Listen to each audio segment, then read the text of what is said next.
इसलिए मरते समय जो बोलता है उसको वही गति प्राप्त होती है। देवताओं की पूजा करोगे तो देवता बनोगे, मनुष्यों की पूजा करोगे तो मनुष्य बनोगे, भूतों की पूजा करोगे तो भूत बनोगे, और नारायण की पूजा करोगे तो नारायण। हम तो ज्यादा तंत्र मंत्र करते हैं, अभी हम पूजा करते क्या है? तंत्र मंत्र करने के लिए तो मनुष्य तुरंत तैयार है, कर्जा लेके भी कर लेता है। कोई भूत बात पूछना हो ना, तो ये तंत्र का अर्थ क्या है? पीछे खड्डे भरना। तंत्र और मंत्र दो चीज है, मंत्र आगे लेके जाता है, तंत्र पीछे लेके जाता है। जाके तो चावल लेके, जो 20 साल पहले भी चावल लेके जा रहा था वो 20 साल बाद भी चावल ही लेके जा रहा होगा। अगर जो तंत्र करने लग जाता है वो मंत्र पे नहीं आ सकता, ध्यान रखना। और जो मंत्र करने लग जाता है वो तंत्र पे कभी। ये क्या चीज है? देवताओं को भी चाहिए और भूतों को भी चाहिए, ध्यान रखना। अगर आप अपने घर में गौ को डेली रोटी खिलाओगे तो आपके घर में कौन आएगा? बोलो, गाय तो आएगी। और जो कुत्ते को खिलाएगा कौन आएगा?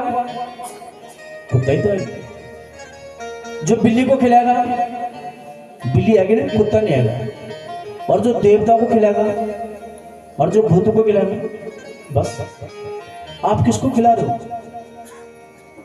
आप नंग बाल चावल फावल उड़द फुड़द भूतों को दे रहे हो तो भूत पकड़ेंगे, हर 6 महीने बाद पकड़ेंगे, हर 6 महीने बाद। चाहे बहू को पकड़े चाहे बेटे को, क्योंकि उसको पता है कि ये घर मुझे देने वाला है। और मैंने कहा ना, 20 साल पहले भी उसके हाथ में चावल की पोटली होगी और 20 साल बाद भी। और तंत्र कहा ले जाता पीछे। कभी कोई बोलता है कि आगे, क्या बोलता है?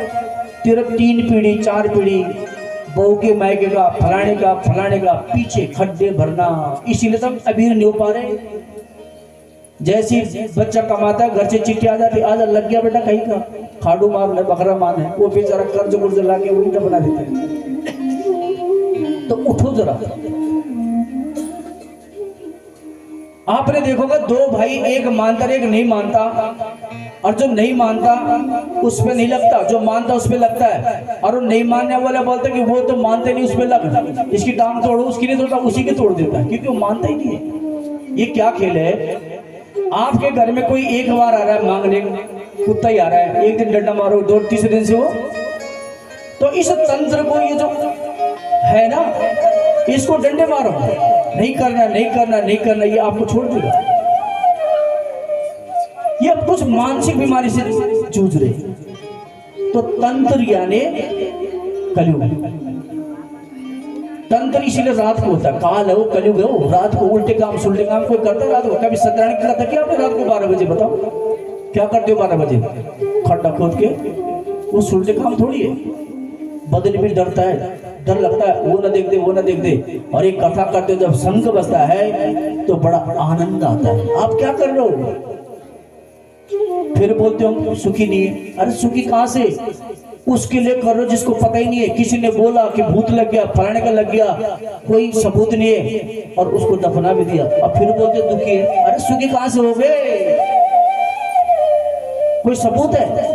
इन शक्ति में इतनी शक्ति होती तो इनको पाकिस्तान हिंदुस्तान बॉर्डर पे बिठाया जाता, और जो बमबारी हो रही सरकार वही लगा देती। देखो कौन फेंक रहा भाई। जिस देवता के चक्कर में आप आंख बंद करके परिवार को नाश कर दिया, घर के घर टूट गए। सुना, केवल बोला उसने, अब पता भी नहीं कि उसमें देवता है या भूत है, पता ही नहीं, कुछ भी नहीं, बस नाचते रहो। दैविक शक्ति देव प्रकट करने के लिए पहले देवता बनना पड़ता है। देवताओं का मैं तो समझ जाओगे। आप चुन्नी ओढ़ते ना, चुन्नी कब ओढ़ते? चुन्नी लाल चुन्नी कब उड़ाते दुल्हन को? बताओ। जब हल्दी स्नान हो गया तब उड़ाया। पहले उस चुन्नी में कितनी ताकत है, हल्दी के द्वारा जब बदन को शुद्ध किया तब उड़ाई। जिसको आपने ऐसे उड़ा दिया गधे घोड़ों को, वो देवता ला दिया। अरे उस चुन्नी का मैं तो समझो। तो खड्डे भर रहे हम, सब खड्डे भर रहे। इसलिए हम उन्नति यहां से जब उठ जाओगे तब पता चलेगा। अभी तो धर्म किया ही नहीं, अभी तो केवल अधर्म। देखते गुरु शुक्राचार्य है, दैत्य यानी पीछे, रात, रात यानी अंधकार, रात को सुलटे काम कोई नहीं होता, चोर चोरी रात को करता है, सारे कुकर्म रात को होते हैं। तो अब आपने देखना है कि हमने शुभ कर्म करने हैं या उल्टे कर्म करने हैं। तो जो हम करते हैं वही बनते हैं। और एक बात और ध्यान रखना, आप तो अपना नुकसान करोगे, अपनी संतान को भी आप अंधकार के जाल में जकड़ के जा रहे हो। वो बालक को, बालिका कभी उन्नति नहीं कर सकती। इसलिए उठो, ये ज्ञान है, अपने ज्ञान नेत्र को खोलो, इसको बढ़ाओ, इनसे बचो। तो कहा कि मृग बने, केवल किसने के अंत समय में वही नाम था। परम अकल आई, सोचा कि अकेले रहूंगा, एकांत में रहे, और अपने पूरे जीवन को घास पत्ते खाकर समाप्त कर दिया। अगले जन्म में एक अंगिरस गोत्र के ब्राह्मण की आप प्रकट हुए। अब इन गोत्र में जो, अब देखो ब्राह्मण, ये ब्राह्मण के घर में पैदा हुए, लेकिन ये ब्राह्मण वेद पाठी थे। वेद अलग चीज है और ज्ञान अलग चीज है। वेद ज्ञान का दुश्मन है, कर्मकांड। कई बार कर्मकांड हमें ज्ञान तक नहीं पहुंचने देता। अभी वेद पाठी थे, कोई वेदज्ञ है, कोई मंत्र जानता है, तो मंत्र जानने वाला व्यक्ति कई बार ज्ञानी को, आत्मज्ञानी को नहीं समझ सकता। ये वेद पाठी ब्राह्मण के इसने जन्म लिया, लेकिन भरत जी की महिमा को नहीं समझ सके कि भरत जी मौन रहे, किसी के साथ नहीं बोलूंगा, न सुनूंगा। इनको लगता है पागल है, लाटा है। पिता ने बहुत कोशिश करी मंत्र सिखाने की, नहीं सीखी, कि मंत्र सीखूंगा तो फिर वही। पिता ने कोशिश करी, नहीं सीख पाए, पिता चल पड़े। भाइयों के आधीन हो गए। भाई ने भी बहुत कोशिश करी, लेकिन नहीं पड़े। भाई ने भी देखा कि काम धाम कुछ करता नहीं है, खाता पीता है, खूब खाता है, इसको घर के काम धंधों पे लगा लो, खेतों की खुदाई करने के लिए लगा दिया। तो महाराज जी ने गड्ढे खोदे बीच बीच में, ताकि रोज ना भेजिए। अरे कहा पागल, तुझे कहा एक कोने से खोद तो सारा बेकार कर दिया। कहा चल तो ऐसा कर, ये गाय बचे इनको खेतों में बता देना। महाराज जी ने सबों को खेतों में भेज दिया, खाओ खाओ। अच्छा तो कहा जाओ खेतों में पानी की तराई करना, तो सारे मींड तोड़ दिए। भाइयों ने भी गुस्सा किया, धक्का मारा, घर से निकाल दिया, गांव में भटकने लगी पागलों की तरह। अब जब पागलों की तरह भटके तो गांव वालों ने भी काम कराया, और जो भी बासी तासी बचता था दे देते थे, लेकिन भरत जी का भी स्वाद नहीं देखते थे। जो मिला वही खा लिया। खाने में नुक्स कौन निकालता, जिसने कभी खाना बनाया ना हो। एक माँ 3-3, 4-4 घंटा खाना बनाती है, और खाने वाला एक ही मिनट बोलते क्या कचरा बनाए। तो ये उनके लक्षण है जिन्होंने कभी खाना बनाया नहीं। जिसने बनाया वो सम्मान करेगा। अब जब गांव वालों का भी काम करा, भाई ने निकाल दिया, कोई लकड़ी कोई घास मंगाता। एक दिन एक डाकू का सरदार है, और इसने भद्रकाली के मंदिर में एक मन्नत मांगी थी कि माँ, यदि मेरा पुत्र होगा तो तुझे नर बलि दूंगा। अब जिसको पुत्र हुआ, जिस व्यक्ति को चुना था वो भाग गया, ढूंढा, वही मिल गया हट्टे कट्टे। तो इनके गंदे कपड़े मैल से ऐसे ढके होते थे कि लोग सोचते थे पागल मूर्ख है, जड़ है। लेके भरत जी को सुंदर रगड़ रगड़ के नहलाए, चमका दिया, और पुजारी जी ने खाना वाना खिलाया, तिलक लगाया, खड्ग लेकर जैसे ही मारना चाहा, भरत जी के आगे तलवार है, और तब भी भरत जी ऐसे बैठे जैसे कुछ हो ही नहीं रहा हो।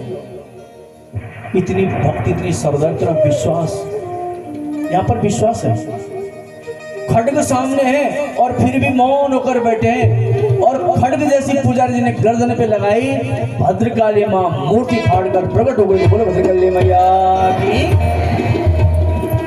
तलवार खींची और सबकी गर्दन काट दी, और भरत जी का माथा चुमा माने कि तू कितना विश्वास तेरे अंदर है। हम तो थोड़ी सी मुसीबत में डगमगा जाते हैं। भगवान के ऊपर विश्वास, हम बोलते भगवान है, लेकिन स्वयं विश्वास नहीं करते। पहले स्वयं विश्वास करो। विश्वास में वो सुपारी पे भी गणेश प्रकट हो जाते। जब हमारे आचार्य लोग बोलते गणानाम तो आपने सुपारी पे कलावा बांधा गोबर पे और उसमें गणेश पैदा हो जाते। वेद में इतनी शक्ति है, उस सुपारी और उस गोबर में गणेश जी प्रकट हो जाते हैं और उसी भोग को स्वीकार कर लेते। इतनी शक्ति वेद में, विश्वास में। माता जो आशीर्वाद दिया निकल पड़े। इधर फिर एक राजा रावण, ये कपिल मुनि के आश्रम में ज्ञान प्राप्त करने जा रहा था। 4 कंधों की जरूरत पड़ती पालकी में, लेकिन एक चला गया, फिर जुट गए। अब जब फिर जुट गए तो अब भरत जी की दृष्टि तो सम थी, अर्थात सब एक समान थे।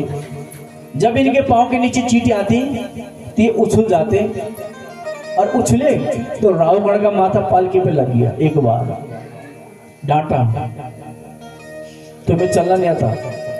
अन्य लोगों ने कहा कि इसको चलना नहीं आ रहा है, क्या पता आगे ठीक चल रहे।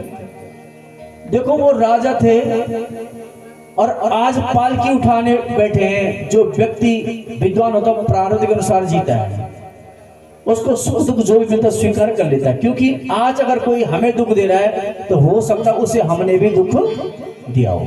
इतनी सी बात स्वीकार कर लिया करो, तो आपको उस व्यक्ति के प्रति मन में द्वेष पैदा नहीं होगा। ईश्वर ने हमने जिसको जितना सुख और दुख दिया वो हमें मिलके ही रहेगा। अगर कोई भी आपको कष्ट दे रहा है तो सिर्फ इतनी सी बात स्वीकार करो कि मैंने किसी जन्म में इसको दिया होगा। बस इतनी सी बात करके आप संतोष रूपी धन से प्रकट हो जाएंगे। बस कर्म करते जाओ। कर्मों के द्वारा अपने एक नए भाग्य का निर्माण करो। किसी ने कहा, भक्त ने, कि प्रभु ऋषि से कि सबसे जल्दी कौन से देवता प्रसन्न होते हैं? वो ब्रह्मा जी के पास गया। कहा ब्रह्मा। तो ब्रह्मा जी के पास गया तो ब्रह्मा भी कुमार की तरह लगे, उस टाइम ही नहीं उनके पास। वापस आया, ब्रह्मा जी के पास तो समय नहीं। कहा विष्णु के पास जा, तो विष्णु भगवान भी लगे भ्रमण पर। कहा शिव के पास जा, तो शिव भी कभी रुद्र बनकर कभी हनुमान बनकर भ्रमण कर रहे। कहा सूर्य के पास न कर, तो सूर्य भी यहाँ पर बैठता वहां चला जाता है। कहा चंद्रमा के कर्म, चंद्रमा भी कर्म ही कर रहा है। कहा प्रभु ये तो अपने एक स्थान पर है ही नहीं, और आप बोल रहे इनकी आराधना कर। तो ऋषि कहते हैं कि ब्रह्मायन कुलाल वन्निमयतो ब्रह्मांड भांडोदरे विष्णुर्येन दशावतार गहने क्षिप्ता महासंकटे रुद्रयेन कपालि पाणिपुटके भिक्षाटने कारिता सूर्या ब्रह्मति नित्यमेव गगने तस्मै नमः कर्म।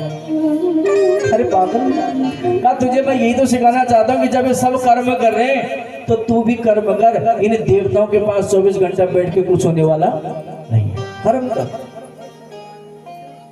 कर्म करने वाले को देवता देते हैं। इसलिए 24 घंटा देवताओं को मत पुकारो। देव देव का जन्म एक आधारा देव देव आलिशी पुकारा। निकम्मा व्यक्ति पुकारता देवताओं को पास कर देना, नौकरी लगा देना, और जो योग्य व्यक्ति होता है वो कर्म करता है। कर्म ही तो पूजा है। इसीलिए कहा कर्म कर, क्योंकि जिसके भाग्य में जितना लिखा है उस तो मिल जाएगा ही मिलेगा। कि बोलते हैं कि पत्तम नैव क्रीति विटपे दोषो वसंतस्य किं दोलो कोप विलोकते गिरिवम सूर्यस्य किं दूषणम् वर्षा नैव पतन्ति चातक मुखे मेघस्य किं दूषणम् यत्पूर्वं विधिना ललाट लिखितं तन्मार्जितं कूचमम्। यदि बसंत ऋतु में किसी वृक्ष पर फूल पत्ते नहीं होते तो बसंत का कोई दोष नहीं है। उल्लू यदि दिन में आंख नहीं देखता तो सूर्य का कोई दोष नहीं है। चातक के मुख पर यदि बारिश की बूंद नहीं जाती तो बारिश का कोई दोष नहीं है। जितना हमारे माथे पे लिखा हो तो मिलके ही रहेगा। बस कर्मों के द्वारा नई खेती का निर्माण करना, इसलिए का कर्म कर। इसलिए भरत जी भी कर्म करते हैं। अब फिर चींटी दिखी, फिर कूदे, अब जरा जोर से टकरा गया। अब जब जोर से टकराया तो अब राजा को गुस्सा आया कि अरे जड़, अरे परमत, अरे मूर्ख, क्या तुझे बार बार समझाने पर भी समझ नहीं आई? कितनी बार समझाओ, कितना मूर्ख है। अब बोले भरत जी, अभी तक नहीं बोले थे। अब क्या बोलते हैं कि उन्मत्त मत जड़ मत स्वयं सुसस्ता गतस्य में वीर चिकित्सिते। का राजन आपने, अब देखो यहां पर बहुत गूढ़ शब्द बोले। का राजन आपने बोला कि जड़, अब जड़ का अर्थ मूर्ख भी है और जड़ का अर्थ मजबूत भी है। जड़ पूरी पेड़ को पकड़ कर रखती है, जड़ पूरी भूमि को पकड़ कर रखती है। तो आपने कहा जड़, तो कहा राजन यदि मैं जड़ हूं, यदि मैं मूर्ख हूं, तो मुझे शिक्षा देना मानो पीसे हुए आटे को दोबारा पीसना। जब ये शब्द बोले कि पिसे हुए आटे को दोबारा पीसना, राजा के होश ठिकाने आ गए। राजा ने तुरंत पालकी का पर्दा उठाया कि इतने गहरे शब्द कि पिसे हुए आटे को, अब पिसे हुए आटे को कोई पीसना चाहेगा तो मूर्खता ही तो है। तो ऐसा शब्द बोला कि राजा को शब्द से मूर्ख घोषित कर दिया कि पिसे हुए आटे को दोबारा पीसना। राजा के होश उठे, पर्दा उठाया, नीचे देखा हट्टा कट्टा मोटा आदमी, गंदे कपड़े, लेकिन मुख पर दिव्य तेज जनेऊ है। और जैसी जनेऊ देखा, तुरंत चलती पालकी से जो है राजा कूद पड़ा और तुरंत भरत जी के श्री चरणों में प्रणाम करके बोला कि कस्त्वा निगूढ़ चरिषादि जाना विवर्षि सूत्रम कथमवधूता कश्यासि कुत्रातिहापि कस्मात् क्षेमायनस्य दशिनोत शुक्लः। प्रभु कौन हो? आपकी बातों ने मेरे हृदय को छलनी कर दिया है। आपका भेष तो मिट्टी से ढका हुआ है, लेकिन आपका जो तेज ऐसा लग रहा है कोई अवधूत है। आप कहीं आप नारायण तो नहीं हो, कहीं आप कोई संत तो नहीं हो, कहीं आप कोई ब्राह्मण तो नहीं हो। अरे कहा मैं ब्राह्मण हूं तो तुझे डर किस बात का? कहा मुझे बहुत डर लगता है ब्राह्मणों से, ऋषियों से, संतों से। अरे भाई का क्यों डर लगता है, क्या कारण है? राजा बोला कि ना हम विशंके सुरराज वज्रः न त्रक्षशूला न यमस्य दंडात्। देव, न मैं इंद्र के वज्र से, न शिव के त्रिशूल से, न यमराज के दंड से, न सूर्य, न चंद्रमा, न तारा, मैं किसी से नहीं डरता। यदि मैं डरता हूं तो ब्राह्मणों के अपमान से डरता हूं। भाई का ब्राह्मण क्या है, कौन सी खेती के मूल्य से तो डरता है? क्या कारण है तो ब्राह्मण से डरता तू? इसलिए डरता हूं प्रभु कि देवाधीनम जगत सर्वम मंत्राधीनम च देवता ते मंत्र ब्राह्मणाधीनम तस्मात् ब्राह्मण देवता। का ये जो सारा सृष्टि है, सारा संसार है, किसके अधीन है? देवताओं के। और देवता किसके अधीन है? मंत्रों के। मंत्र किसके अधीन है? ब्राह्मणों के। ब्राह्मणों के जो है शुक्ल, यजुर, साम, अथर्व सारे वेद पी रखे, इसलिए मुख पर वेद बनते होते हैं। तो ये जो ब्राह्मण का मुख है, ये भी वेद रूपी ब्रह्म का मुख है। ब्राह्मण लोग वेद रूपी जो ब्रह्म का जो मुख है, उसकी रक्षा ब्राह्मण लोग करते, क्योंकि उनके पास वेद मंत्रों की गर्जना है। इसलिए मैं ब्राह्मण से डरता हूं।